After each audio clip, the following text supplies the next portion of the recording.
શું ગર્ભમાં રહેલું બાળક તમારો અવાજ સાંભળી શકે છે? Science says yes. Hi, I'm Dr. Chitrali, your very own fetal medicine specialist, and welcome to the Fetal Diaries.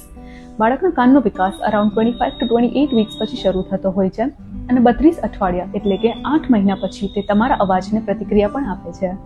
1980માં એક ફેમસ સ્ટડી થયો હતો જે ડી કાસ્પર અને ફાઇફર નામના વૈજ્ઞાનિકો દ્વારા કરવામાં આવેલો હતો.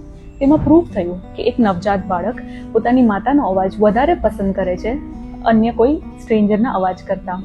એનો અર્થ એ થયો કે બાળક ગર્ભમાં જ માતાના અવાજથી પરિચિત થતું હોય છે. સાયન્ટિસ્ટ કિસ્લોવસ્કી અને તેમની ટીમ દ્વારા એક સ્ટડી કરવામાં આવેલું જેમાં ફીટલ હાર્ટ રેટ અને ફીટલ મૂવમેન્ટ્સ બંને જોવામાં આવેલા અને પ્રૂફ થયું કે માતાનો અવાજ સંભળાય પછી બંનેમાં ફેરફાર આવે છે.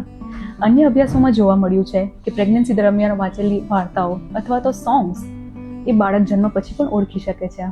આ રીતે ગર્ભમાં રહેલા બાળક સાથે વાતો કરવી, વાર્તાઓ સંભળાવી અથવા તો સોંગ સાંભળવા એ એક સુંદર બોન્ડિંગ થેરપી છે.